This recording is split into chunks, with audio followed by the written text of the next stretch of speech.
Love Serye TV. Paano ang sugat ang puso? Tunghayan na po natin ang ikalimang bahagi. Una na kami pre.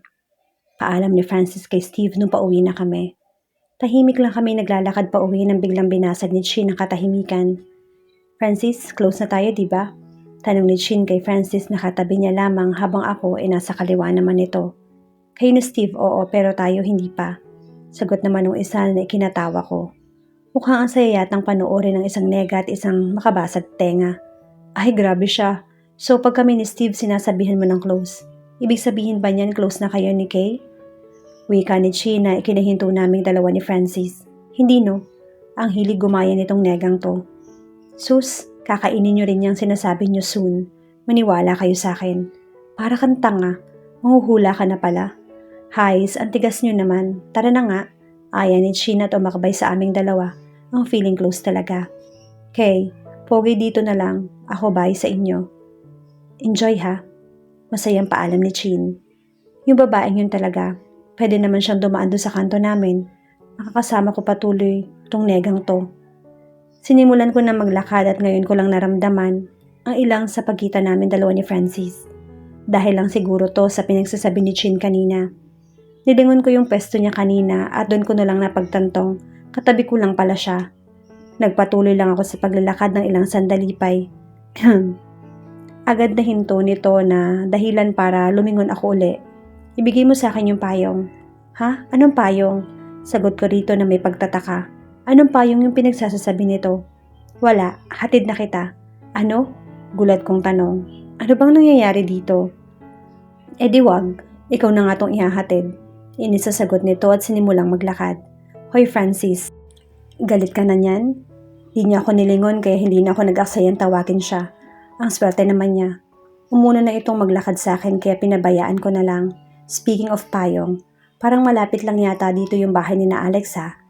Ano namang kinalaman ni Francis sa payong na to? Di kaya hiniram lang to ni Alex sa kanya? Naku, yung subiring yun talaga. Paano ko ba to ibabalik? Ang pangit naman pag dadaan pa ako. Ang sagwan tingnan.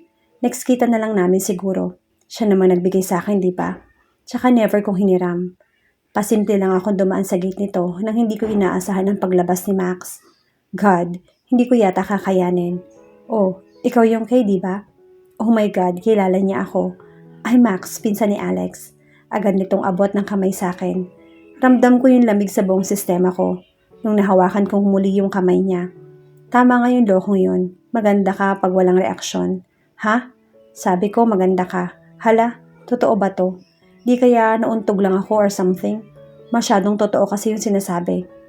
Ano, ikaw rin? Maganda rin? Bago yun ah. Akala ko gwapo lang. Oh my God, parang gusto ko nang mamatay sa mga nangyayari. Paano ba naman kasi kinindatan niya ako? Ayaw ko na. Kinindatan niya talaga ako. Sige na, may naghihintay pala sa'yo, hindi mo sinasabi agad. Paalam ni Max at tinahak yung katapat na bahay nila Alex. Kaloka, dito lang pala yung bahay nila. Napangiti na lang ako nang pansin kong may kakaibang pakiramdam na bumabalot sa akin. Pero ano nga uli yung sinasabi niya? May naghihintay sa akin? Ilang hakbang lang na makaalis ako, ay bilang may nagsalita sa tabi ko na hindi ko namalayan. Para kang tanga. Nagulat na lang ako nang bigla na lang napunta sa harap si Francis. Saan ka nagtago? Tanong ko dito. Hindi ko talaga siya napansin. Di ako nagtago dahil bahay namin to. Turo niya sa paligid. Okay, sa kanila pala to. O, anong trip mo dito sa labas? Hinihintay ka? Ano raw? Medyo nabingi yata ako. Ha? Bakit?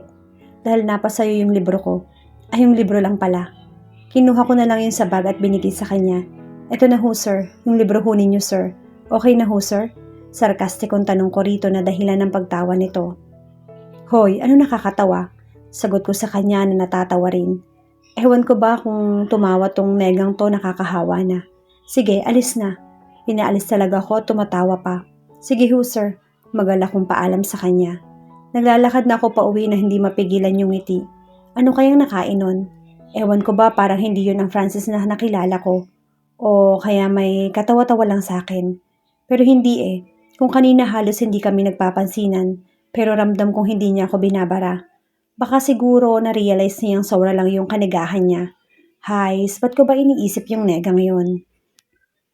Oy, Kay, nandyan si Chin sa baba kasama yung boyfriend mo. Napabangon ako sa sinabi ni Tita Kara. Pakiulit nga, tita. Gulat na tanong ko dito. Lagot talaga yung Chin na yan sa akin. Mukhang mapapahamak yata ako nito. Si Chin kako andyan sa baba kasama yung boyfriend mo.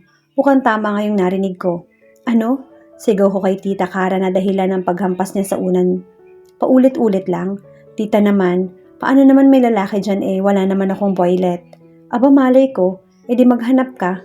Dali na Kay, kanina pa sila nandun. Tita naman, inis kong sabi at nilabanan ang lamig ng tubig. Sabado na Sabado may perwisyo. Pagbaba ko ng hagdan, bumungad sa akin si Chin at Steve. Kala ko ba wait nga, ba't ko ba iniisip yung negang yon? Oh my God, hindi to pwede. Erase, erase, erase. Hay, buti naman at bumaba ka na. Pambungad na bati ni Chin sa akin at ready na akong palayasin ng bahay. Hi Kay, good morning. Magalang na bati ni Steve. Buti pa tong isang to, nagagawa pang mag-good morning. Ano, tara na? Tanong nito sa amin. Anong tara na? San ba tayo pupunta? Nagtatakang tanong ko kay Steve. Tradisyon namin to ni Francis. Ha? Anong tradisyon? Tsaka anong Francis? Naguguluhan kong tanong sa kanya. Sinali mo pa yung tradisyon. Nahiya ka pang itanong kung san yung isa. Ay, ikaw yan ha, Kay? Iba na yan. Nirapan ko na lang si Chin at nagpaalam kila mama na nasa kusina. Mag-iingat kayo ha. Huwag magpapagabi. Bili ni mama sa akin habang may piniprito. Tsaka yung boyfriend mo, huwag mong inaaway. Nagulat ako sa sunod na narinig. Tila wala nga kasi akong boyfriend. Paliwanag ko sa kanya na mukhang hindi pa rin naniniwala sa akin. Kaya pala sabi ni Chin na nandun lang yun sa labas dahil may LQ kayo. Ano? Anong sinasabi ni Chin? Nako tita, huwag kang maniniwala sa babaeng yon. Trip lang akong bisita ni Chin. Tsaka hindi ko nga boyfriend yung Francis na yon. Inis kong paliwanag sa kanya. Si Chin talaga kung ano-anong sinasabi. Ayun, lumabas rin. Ipakita mo yung Francis na yan sa amin, Vicky ha. Sinasabi ko sa'yo. Galit na sabi ni Mama. Hala, ano ginawa ko? Wala akong sinasabing pangalan ha. Tsaka wala kasing lalaki sa labas. Sila Chin lang yung pumunta dito. Hindi ko man alam na naniniwala ka sa akin. Tita? Inis kong sabi sa kanya bago umalis ng kusina. Hay, isang aga-aga naiimbyer na ako. Naku. Malilintigan talaga sa akin yung Chin na yan. Maghintay ka lang, nagigigil ako. Papatayin ako ni Papa pag nagkataon. Buti na lang talaga wala siya doon kanina. Siguro kinutsaban niya si tita para mabwisit ako. Hays, ayoko na. Aga-aga nakabusangot ka. Tanong na walang hiyang si Chin sa akin nung makalabas na kami ng bahay. Kaya hindi ko napigilang batukan siya ngayon. Aray, para saan ba yun ha? Dahil sa fake news mo balita kay tita. Bakit? Anong sabi? Natatawa ring tanong nito. Ang sarap hampasin.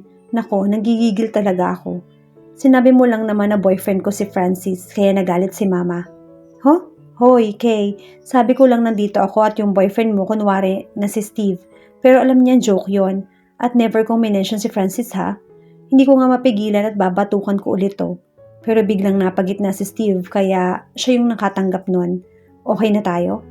Awat na Kay. Tsaka yung pinoproblema mo is yung akala ng family mo na may boyfriend ka at si Francis tapos fake news lang pala. What if gawin nyo na lang real? Napapikit na lang ako sa inis at akma silang hahampasin pero agad itong nagsitakbuhan. Naku naman, akala ko si Chin tita lang yung visit sa buhay ko. Mukhang nakag-recruit pa yata ng panibagong member. Ayoko na, suko na ako. Sinundan ko lang yung lakad ng dalawa at akma na sanang tatakbo.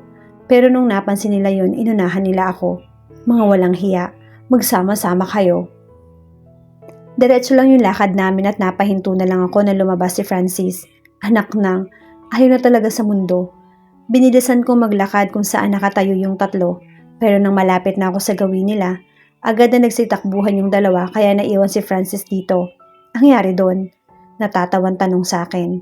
Nako, kung alam mo lang kung anong unos ang dinala ng mga yan sa buhay ko. Ang pangit mo. Nako, huwag mo kong kalitin ngayon, sinasabi ko sa'yo. Inis kong paalala sa kanya at sinimulang maglakad. Inaano ka ba ng mga yun at nasobrahan yata yung galit mo? Natatawa niya pang tanong sa akin. Ayoko na, suko na ako. Inis kong sagot dito. Para ka namang may dinaramdam sa buhay ah. Sabihin mo lang at baka makatulong ako sa'yo. Huwag na. Okay, nakangiti pa nitong sagot sa akin. Bwisit. At dahil Sabado ngayon at hanggang ngayon hindi ko alam kung saan kami pupunta, sunod lang ako ng sunod sa kung saan dumaan. At papunta tong si Francis. Hindi ako umaasa dun sa dalawa dahil na-imbier na talaga ako. Huwag lang sana akong galitin itong isa. Pagdating namin dun sa sakay ng jeep naghihintay na pala yung dalawang bwisit. Puro nakangiti pa. Meron kaya tang hindi sinasabi sa akin. Nagulat ako sa biglang pagtanong ni Francis. Ngayon ko lang yata naalala na may kasama pala ako. Wala naman, ba't mo natanong? Di ka lumalapit dun sa dalawa, nakakapanibago lang. Biglang ngiti nito at tumingin lang ng diretso sa harap. Di masanay ka na, walang gana kong sagot. Pati ba naman yun pinapansin mo?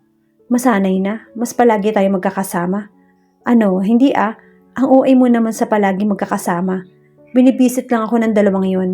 Kaya kung ayaw mo na sa kanila, paliwanag ko dito. Baka kung ano pang maisip, naku, ayaw ko na talaga. So, trip muna ako ngayon. Hoy, please lang huwag muna akong galitin. Sila ba? Oh, lovebirds, sakay na raw kayo. Naghihintay na yung kasama nyo. Biglang sabi ni Kuya sa harap. Rinig ko pang natawa si Francis kaya hindi ko nalang pinansin. Naabutan ko pang nagpipigil ng ngiti yung dalawa nung pang-upo namin. Uy, pare, kasama mo pala ang girlfriend mo. Pakilala naman dyan. Ayaw ko na talaga sa Earth. Ha? Baka next time na lang pre. Baka marinig pa ng iba. Tiningnan ko si Francis ng masama. Ginatungan pa yung walang hiyang si Steve. Ay, ang sweet naman niya, Kuya Besh. Sabi ng babae sa katabi niyang bakla. Kung malapit lang sana ang pwesto namin tinadyakan ko na yung dalawa. Pero mukhang matalino nga yung mga yon. Andun kasi sila sa may likod ng driver. Habang kami naman ay nandito sa gitna malapit sa hulihan. Ahala ko pa naman makakapunta uli ako sa horror house.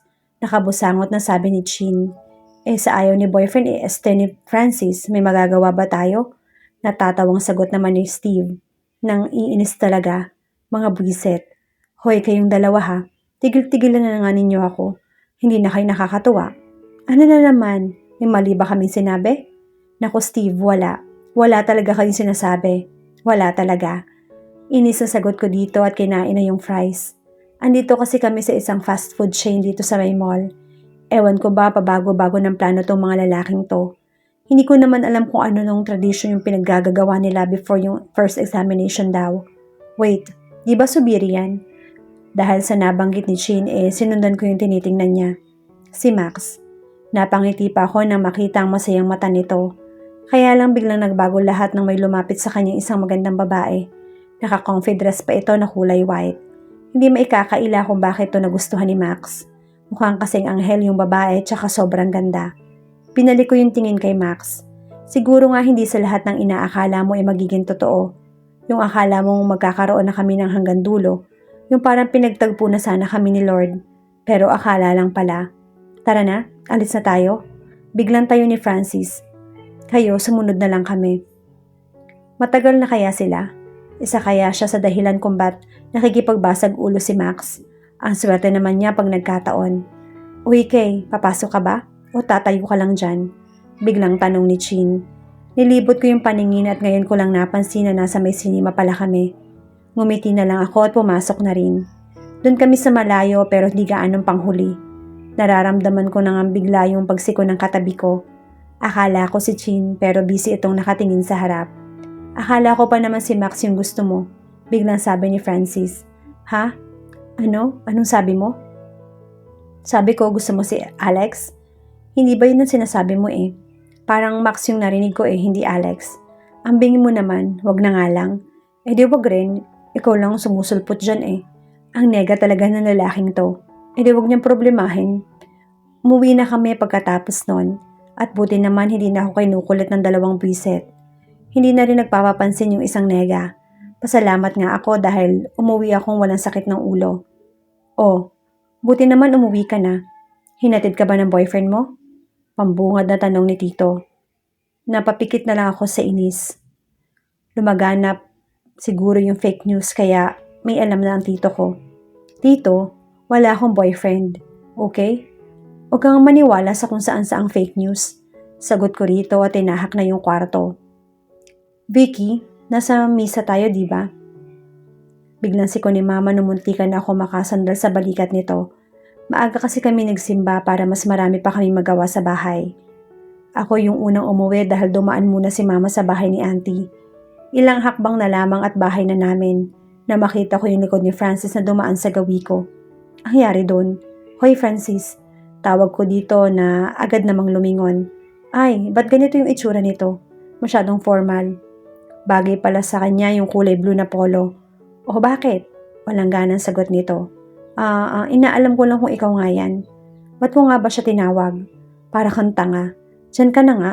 Sagot nito at umalis. Ang yari doon, meron yata siya. Pero kasalanan ko rin, hindi naman kami close para tawagin ko siya. Ang swerte naman niya. "Good morning, Kay." Biglang akbay na kung sino sa likod paglingon ko. "Zubiri? Ba't ba ang feeling close na lalaking to? Ang formal mo naman sa Zubiri."